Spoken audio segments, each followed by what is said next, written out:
यार दोस्तों, Delhi police constable के अंदर आपके पॉलिटी से 3 से 4 क्वेश्चन या 5 से 6 क्वेश्चन तक भी आते हैं कई शिफ्टों में। तो मैक्सिमम कोशिश की है आपको 100 एकदम बेहद इंपॉर्टेंट जिस लेवल के प्रश्न आ रहे हैं उसी लेवल के कराने की।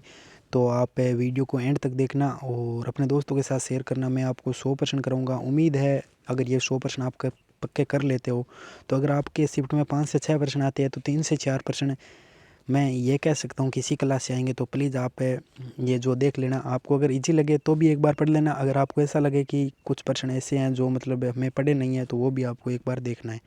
तो अब हम शुरू कर लेते हैं हमारे सेशन को। तो उससे पहले आप चैनल से ज़रूर जुड़ जाना और आपको मैं इंपॉर्टेंट क्लास से प्रोवाइड कराता रहता हूँ। तो आप इस चैनल से ज़रूर जुड़ जाना और हमारे टेलीग्राम ग्रुप से ज़रूर जुड़ जाना।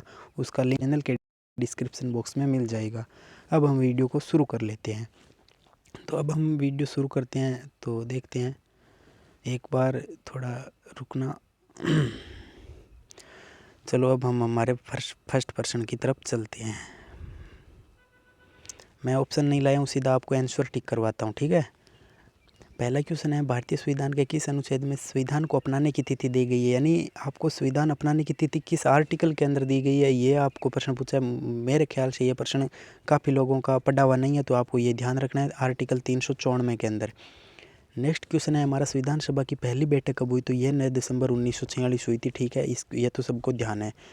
और फिर हमारा तीसरा प्रश्न क्या है कि संविधान सभा के अस्थायी अध्यक्ष तो डॉक्टर सच्चिदानंद सिन्हा को बनाया गया था अस्थायी अध्यक्ष। और स्थायी पूछ ले तो स्थायी आपका कौन था, डॉक्टर राजेंद्र प्रसाद को स्थायी बनाया गया था, ठीक है। तो ये ध्यान रखना है आपको।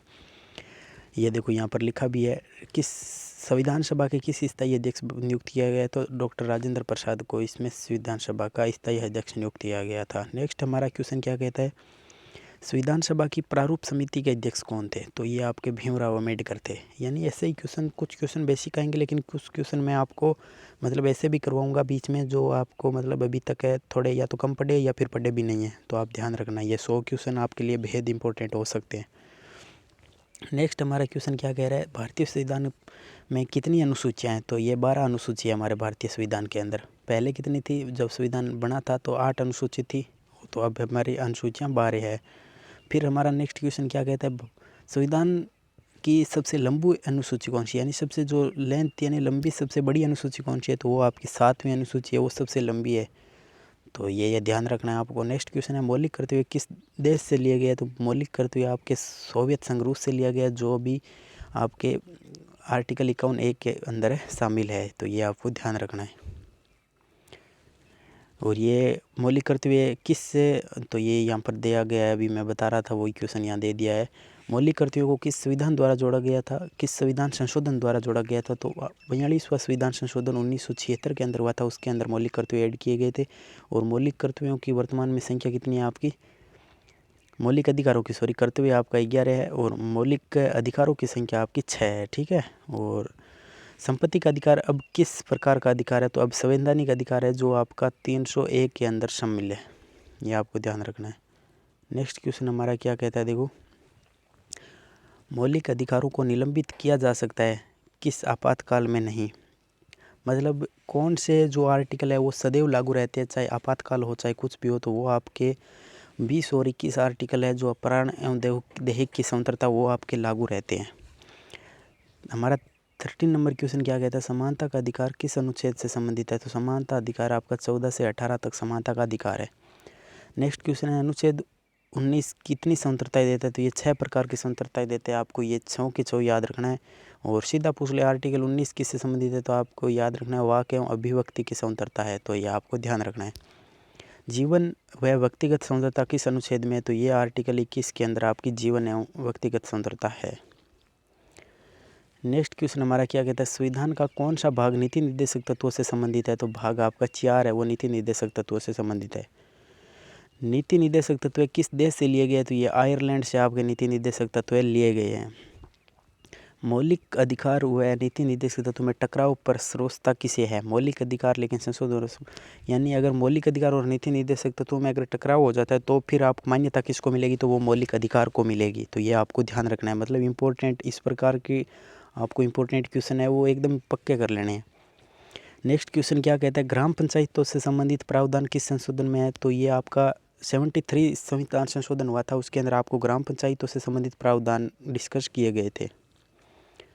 नेक्स्ट हमारा क्वेश्चन क्या कहता है कि नगर निकायों से संबंधित संशोधन कौन सा है। जो आपका नगर निकाय है उससे संबंधित आपका 74वां है, वो नगर निकाय से संबंधित है।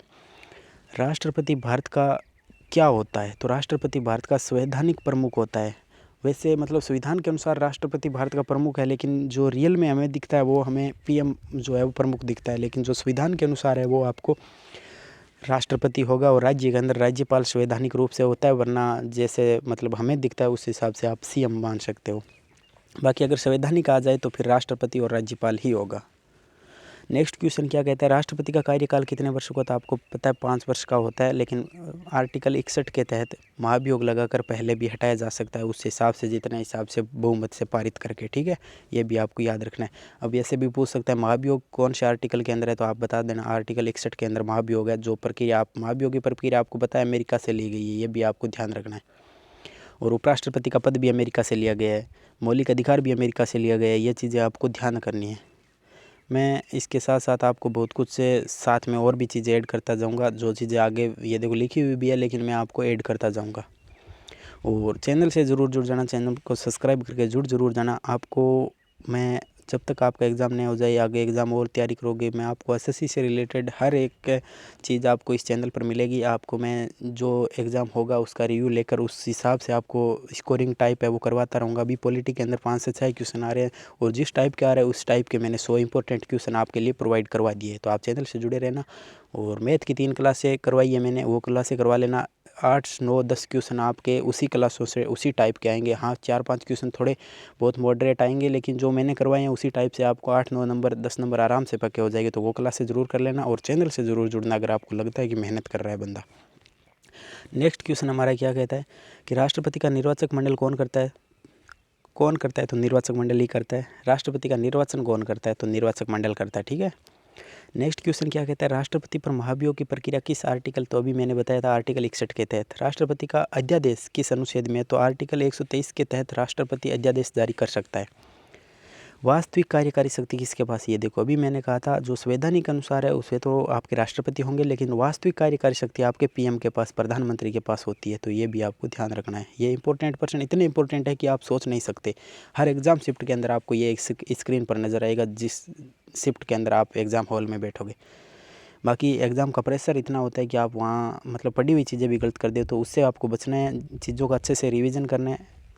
नेक्स्ट क्वेश्चन हमारा क्या कहता है, प्रधानमंत्री की नियुक्ति कौन करता है, तो प्रधानमंत्री की नियुक्ति राष्ट्रपति करता है। अब वहाँ पर क्या आता है, प्रधानमंत्री नियुक्त होते हैं, मनोनीत होते हैं, या फिर मतलब कुछ क्या होता है, इस प्रकार बच्चे कन्फ्यूज हो जाते हैं। तो प्रधानमंत्री की हमेशा नियुक्ति होती है और वो राष्ट्रपति ही करता है। मंत्रिपरिषद सामूहिक रूप से किसके प्रति उत्तरदायी होता है, तो मंत्रिपरिषद आपका लोकसभा के प्रति उत्तरदायी होता है। मंत्रिपरिषद का संवैधानिक आधार कौन सा आर्टिकल है, तो आर्टिकल 74 है, वो मंत्रिपरिषद का संवैधानिक आधार होता है। कैबिनेट का उल्लेख संविधान में है या नहीं, तो नहीं है कैबिनेट का उल्लेख, पर संविधान से जो आपका 44 संविधान संशोधन हुआ था उसके अनुसार अप्रत्यक्ष रूप से मान्यता मिली हुई है, लेकिन उसका जो प्रत्यक्ष रूप से कहीं पर भी उल्लेख नहीं है। फिर हमारा क्वेश्चन क्या कहता है, संसद के कितने सदन हैं, तो संसद के 2 सदन हैं। और फिर हमारा क्वेश्चन कहता है लोकसभा का अधिकतम सदस्य कितनी संख्या है, तो 552 है, वो आपका लोकसभा में अधिकतम सदस्य हो सकते हैं।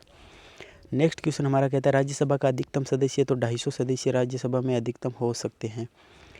राज्यसभा के सदस्यों का कार्यकाल 6 वर्ष का होता है, आपको पता है, लेकिन राज्यसभा आपका एक स्थायी सदन है जिसके अंदर है 2/3 सदस्य पर 2 साल से रिटायर हो जाते हैं। ये भी आपको ध्यान रखना है। शायद 2/3 है या 1/3, मैं भी कन्फर्म नहीं कर पा रहा हूँ, बाकी 2/3 है, हो सकते हैं। नेक्स्ट क्वेश्चन हमारा 35 क्या कहता है, लोकसभा भंग कौन कर सकता है, तो लोकसभा को भंग राष्ट्रपति मंत्रिपरिषद की सलाह पर कर सकता है। मतलब ऐसे भी नहीं कर, लेकिन मंत्रिपरिषद की सलाह से राष्ट्रपति भंग कर सकता है। धन विधेयक इंपॉर्टेंट, आप इसको नोट करना। आर्टिकल 110 के अंदर धन विधेयक की परिभाषा दी गई है। धन विधेयक केवल किस सदन में पेश होता है, तो धन विधेयक सिर्फ लोकसभा के अंदर पेश होता है। ऐसा नहीं कि राज्यसभा में पेश कर सकते हैं, नहीं, लोकसभा के अंदर ही पेश होता है। संयुक्त बैठक की अध्यक्षता कौन करता है, तो संयुक्त बैठक होती है तो उसकी अध्यक्षता लोकसभा अध्यक्ष करता है, ये आपको ध्यान रखना है। नेक्स्ट क्वेश्चन क्या कहता है, संसद की संयुक्त बैठक आर्टिकल 108, ये भी आपको इतना इंपॉर्टेंट है, बहुत इंपॉर्टेंट है। तो संयुक्त बैठक संसद की होती है, वो आर्टिकल 108 के अंदर होती है। संसद की वित्तीय शक्तियाँ किस पर आधारित है? तो बजट एवं विनियोग विधेयक पर आपकी संसद की वित्तीय शक्तियाँ हैं वो आधारित है। भारत के मुख्य न्यायाधीश की नियुक्ति कौन करता है? तो भारत के मुख्य न्यायाधीश की नियुक्ति राष्ट्रपति करता है और ये प्रश्न आ चुका है कोई शिफ्ट के अंदर और आगे भी आने के चांस है, क्योंकि अभी जो आपके क्वेश्चन है वो रिपीट हो रहे हैं। जैसे फर्स्ट पंचवर्षीय योजना से मतलब ना जाने कितनी शिफ्टों के अंदर प्रश्न पूछ लिया है, तो इसी प्रकार ये प्रश्न भी रिपीट हो सकते हैं, तो आप इसको एक बार ज़रूर देखना। 42वां क्वेश्चन क्या कहता है? सर्वोच्च न्यायालय की स्थापना कब की गई? तो 28 जनवरी 1950 के अंदर आपके सर्वोच्च न्यायालय यानी सुप्रीम कोर्ट की स्थापना की गई थी। नेक्स्ट क्वेश्चन हमारा क्या कहता है? न्यायिक पुनरावलोकन की शक्ति किसके पास है? तो ये आपके सर्वोच्च न्यायालय व उच्च न्यायालय के पास न्यायिक पुनरावलोकन की शक्ति पास है। रिट जारी करने की शक्ति किस अनुच्छेद में है? तो आप 32 आर्टिकल 32 के तहत है वो आप रिट जारी कर सकती है। एससी यानी सुप्रीम कोर्ट रिट जारी कर सकता है। आर्टिकल 32 को किसने संविधान की आत्मा कहा था? यानी आर्टिकल जो 32 है इसको किसने जो है उसको संविधान की आत्मा कहा था? तो हमारे डॉक्टर BR अम्बेडकर ने इसको जो है संविधान की आत्मा कहा था। नेक्स्ट क्वेश्चन है उच्च न्यायालयों की रिट शक्ति किस अनुच्छेद में है? तो उच्च न्यायालयों की रिट शक्ति आपके आर्टिकल 226 के तहत है। उच्च न्यायालय रिट जारी कर सकता है और सर्वोच्च न्यायालय आर्टिकल 32 के तहत रिट जारी कर सकता है। नेक्स्ट क्वेश्चन हमारा क्या कहता है? भारत में कितने उच्च न्यायालय है? तो भारत में 25 उच्च न्यायालय है आपके। नियंत्रक एवं महालेखा परीक्षक किसके प्रति उत्तरदायी होता है? तो ये संसद के प्रति उत्तरदायी होता है। अभी आप कहोगे CAG 49 नंबर क्वेश्चन है, CAG का उल्लेख किस अनुच्छेद में? तो CAG का फुल फॉर्म क्या होता है आपको पता है? नियंत्रक एवं महालेखा परीक्षक। इसका उल्लेख 148 के अंदर है और इसकी नियुक्ति कौन करता है? तो इसकी नियुक्ति भी आपका राष्ट्रपति ही करता है, तो ये भी आपको ध्यान रखना है। नियुक्ति वगैरह बहुत पूछ रहा है। भारत का एंटोनी जनरल किस अनुच्छेद में? तो आर्टिकल जो आपका 76 है उसके अंदर महान्यायवादी एंटोनी जनरल किसको कहते हैं? महान्यायवादी होते हैं। नेक्स्ट क्वेश्चन हमारा क्या कहता है कि संघ सूची किस अनुसूची में है? तो 7वीं अनुसूची के अंदर आपकी संघ सूची है। अवशिष्ट शक्तियाँ किसके पास है? तो केंद्र सरकार के पास है। राज्यपाल की नियुक्ति कौन करता है? तो राष्ट्रपति करता है। राज्यपाल का कार्यकाल कितना होता है? 5 वर्ष, वो भी राष्ट्रपति की इच्छा पर, अगर पहले भी चाहे तो उसे हटा सकता है, ये भी आपको ध्यान रखना। नेक्स्ट क्वेश्चन हमारा 55 क्वेश्चन क्या कहता है कि राज्यपाल अध्यादेश किस अनुच्छेद के जारी कर सकता है? तो 213 के तहत राज्यपाल है वो अनुच्छेद जो आपका अध्यादेश है वो जारी कर सकता है। और संविधान संशोधन की प्रक्रिया किस आर्टिकल में है? तो 368 के अंदर है, जो आपकी साउथ अफ्रीका से लिया गया है, ये आपको ध्यान रखना है। साउथ अफ्रीका से आपका संविधान संशोधन की प्रक्रिया लिया गया है। मूल संरचना सिद्धांत किस केस पे जुड़ा हुआ है? तो केशवानंद भारती जो 1973 के अंदर हुआ था, उस केस के तहत मूल सिद्धांत है वो जुड़ा हुआ है। चुनाव आयोग का उल्लेख किस अनुच्छेद के अंदर है? तो 324 के अंदर आपका चुनाव आयोग का उल्लेख किया गया है। नेक्स्ट क्वेश्चन हमारा क्या कहता है? राष्ट्रीय आपातकाल किस अनुच्छेद में है? तो 352 के तहत राष्ट्रीय आपातकाल लगाया जा सकता है। अगर कब लगता है? तो जैसे भारी युद्ध की आशंका हो तो आपका राष्ट्रीय आपातकाल लग सकता है। राष्ट्रपति शासन जो आपके किसी राज्य के अंदर राष्ट्रपति शासन लगता है तो आर्टिकल 356 के तहत लगता है। और वित्तीय आपातकाल आपका 360 के तहत लगता है, लेकिन अभी तक वित्तीय आपात एक बार भी नहीं लगा है, 0 बार लगा है। अब तक वित्तीय आपातकाल लगा या नहीं? तो ये देखो यहाँ पर नहीं लगा है, अभी तक 0 बार लगा है, तो ये भी क्वेश्चन पूछ सकता है। नेक्स्ट क्वेश्चन क्या कहता है कि आर्टिकल आपका संवैधानिक भाग कौन सा है? तो आप ये देखो यहाँ पर लिखा है आर्टिकल X, जो आपका लिखा है IX यानी 9 नंबर आपका है वो पंचायती राज का संवैधानिक भाग है। फिर हमारा क्वेश्चन क्या कहते हैं नगर पालिकाओं का भाग कौन सा है? तो ये आपका IX जो 9 के अंदर A है उसके अंदर आपको नगर पालिकाओं का भाग दिया गया है। नेक्स्ट क्वेश्चन क्या कहते हैं राष्ट्रीय मानवाधिकार आयोग संवैधानिक है या वैधानिक है? तो ये आपका वैधानिक है, संवैधानिक नहीं है राष्ट्रीय मानवाधिकार आयोग। नीति आयोग की स्थापना 1 जनवरी 2015 को की गई थी, ये भी आपको ध्यान रखना है। और इसके पहले अध्यक्ष कौन थे? PM नरेंद्र मोदी थे। और इसका अध्यक्ष कौन होता है? PM ही होता है, तो ये भी आपको ध्यान रखना है। नीति आयोग का अध्यक्ष कौन होता है? प्रधानमंत्री होता है। भारत का संघीय स्वरूप किसका है? तो अर्धसंघीय है। किस प्रकार का है? तो अर्धसंघीय है, ठीक है। एकल नागरिकता प्रावधान किस देश से? तो ब्रिटेन से आपका एकल नागरिकता का प्रावधान लिया गया है। संविधान की भाषा मूल रूप से किस में लिखी गई है? तो अंग्रेजी के अंदर आपकी संविधान की भाषा मूल रूप से लिखी गई है। संविधान की आधिकारिक भाषा कौन सी है? तो हिंदी देवनागरिक है वो आधिकारिक भाषा है, लेकिन मूल रूप से लिखी गई इंग्लिश भाषा है, ये भी आपको ध्यान रखना है। जो आपकी 8वीं अनुसूची में कितनी भाषाएं हैं? तो आपकी 22 भाषाएं हैं, ये भी आपको ध्यान रखना है। राष्ट्रीय प्रतीक अशोक स्तंभ कहाँ से लिया गया है? तो सारनाथ से अशोक स्तंभ लिया गया है। नेक्स्ट क्वेश्चन है संविधान में धर्मनिरपेक्ष शब्द है वो कब जोड़ा गया? तो ये आपका 42वां संविधान संशोधन हुआ था 1976 के अंदर, इसके अंदर आपका धर्म जो निरपेक्ष शब्द है वो जोड़ा गया था। नेक्स्ट क्वेश्चन हमारा क्या कहता है, समाजवादी शब्द कब जोड़ा गया, ये भी आपका 42 संविधान संशोधन हुआ था 1976 के अंदर, उसके अंदर ये भी जोड़ा गया था। भारत में पहला आम चुनाव कब हुआ था, ये इंपॉर्टेंट प्रश्न है। 1951-52 में आपका पहला आम चुनाव हुआ था, ये भी आपको याद रखना है। लोकसभा का पहला अध्यक्ष कौन था, तो ये आपका गणेश वासुदेव मावलकर थे, वो आपके लोकसभा का पहला अध्यक्ष थे। भारत का पहला राष्ट्रपति डॉक्टर राजेंद्र प्रसाद थे, ये भी आपको ध्यान रखना है। फिर हमारा 79 नंबर क्वेश्चन क्या कहता है, संविधान पर हस्ताक्षर कब किए गए, तो 24 जनवरी 1949 को संविधान पर हस्ताक्षर आपके किए गए थे। फिर हमारा नेक्स्ट क्वेश्चन है, संविधान निर्माण में कुल कितना समय लगा, तो 2 वर्ष 11 माह 18 दिन का समय लगा था। संविधान निर्माण की कुल लागत कितनी थी, तो कुल लागत आपकी अप्रोक्स 64 लाख थी, वरना आपकी लागत थी 63,96,000 इस प्रकार कुछ थी। बाकी अप्रोक्स ही पूछता है आपको, बाकी वैसा नहीं पूछेगा, तो 64 लाख ही है। संविधान सभा में कुल सदस्य कितने थे, तो 389 आपके संविधान सभा में कुल सदस्य थे। और फिर मैं बता देता हूँ, ये 100 क्वेश्चन आपको आराम से सारे क्वेश्चन पढ़ कर जाने हैं, और हर शिफ्ट में आपको इसी क्वेश्चनों में से एग्जाम में क्वेश्चन मिलेंगे। 2 से 3 क्वेश्चन इस क्लास से आपके पक्के हो जाएंगे। और आप चैनल से जुड़ जाना, प्लीज़ चैनल को सब्सक्राइब करके जुड़ जाना, और जो आपका टेलीग्राम चैनल है उससे ज़रूर जुड़ जाना। टेलीग्राम चैनल की लिंक है वो वीडियो के डिस्क्रिप्शन में आपको मिल जाएगी। नेक्स्ट क्वेश्चन हमारा क्या कहता है, संविधान सभा की अंतिम बैठक कब हुई थी, तो 24 जनवरी 1950 को संविधान सभा की अंतिम बैठक हुई थी। संसद के विशेषाधिकार किस अनुच्छेद में है, तो आर्टिकल 105 के अंदर संसद के विशेषाधिकार है।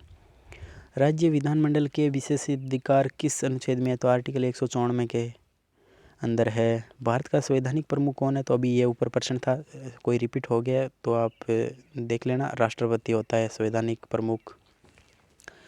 भारत का वास्तविक प्रमुख कौन होता है, प्रधानमंत्री, ये भी रिपीट प्रश्न है, ठीक है, ये 2 प्रश्न रिपीट है, बाकी आप देख लेना, एक बार रिवीजन हो गया बढ़िया से। 88 क्वेश्चन क्या कहता है, संविधान का संरक्षक किसे कहा जाता है, तो सर्वोच्च न्यायालय को संविधान का संरक्षक कहा जाता है। संविधान का सर्वोच्च कानून क्या है, तो भारतीय संविधान है। संविधान का सर्वोच्च कानून भारतीय संविधान है, वो आपको दे देगा। संविधान का सर्वोच्च कानून क्या, राष्ट्रपति है, संसद है, इस प्रकार देगा, लेकिन आपको कन्फ्यूज नहीं होना, भारतीय संविधान ही सर्वोच्च है सबसे। नेक्स्ट क्वेश्चन हमारा क्या कहता है, संविधान संशोधन की सीमा किस सिद्धांत से जुड़ी है, तो मूल संरचना सिद्धांत से आपकी संविधान संशोधन की सीमा जुड़ी है। नेक्स्ट क्वेश्चन हमारा कहता है, भारत में लिखित संविधान है या ये लिखित, तो आपका भारत का लिखित संविधान है, और सबसे बड़ा लिखित संविधान है, ठीक है। भारत में संसदीय प्रणाली किस देश से ली गई है, तो ब्रिटेन से ली गई है। संविधान का कौन सा भाग संघ राज्य संबंध बताता है, तो आपका 11 नंबर भाग है, वो आपका संविधान का भाग संघ राज्य का संबंध बताता है। नेक्स्ट क्वेश्चन है 94, अखिल भारतीय सेवाएं किस अनुच्छेद में है, तो आर्टिकल 312 के तहत अखिल भारतीय जो आपकी सेवाएं हैं वो है। राज्य सूची में कुल कितने विषय हैं, तो 61 विषय है। संघ सूची में कितने विषय है, 100 विषय है। समवर्ती सूची में 52 विषय है, ये भी आपको याद रखने हैं। फिर हमारा क्वेश्चन है, भारत का गणराज्य दिवस कब मनाया जाता है। गणराज्य मतलब गणतंत्र दिवस, आपको यह ध्यान रखना है। 26 जनवरी को। भारत का संविधान किस वर्ष लागू हुआ, 1950 को। संविधान का उद्देश्य किस भाग में निहित है, तो प्रस्तावना के अंदर आपका संविधान का उद्देश्य है वो नियुक्त है। तो मैंने आपको 100 इंपॉर्टेंट प्रश्न कराए, ये आपको एग्जाम के अंदर मतलब सीधे ऐसे समझो छपे हुए ही मिलेंगे, डायरेक्ट छपे हुए मिलेंगे। तो आप इस क्लास को एंड तक देख लिया है तो आप चैनल को सब्सक्राइब करके जाना, और क्लास पसंद आई है तो नीचे कमेंट करके बताना। और एग्ज़ाम देख रहा होगे तो आप खुद कहोगे कि वास्तव में ऐसी क्लास, मतलब इतनी इंपॉर्टेंट क्लास मैंने आज तक शायद ही देखी है। तो आप प्लीज़ इस चैनल को सब्सक्राइब करके जुड़ ज़रूर जाना। Thank you.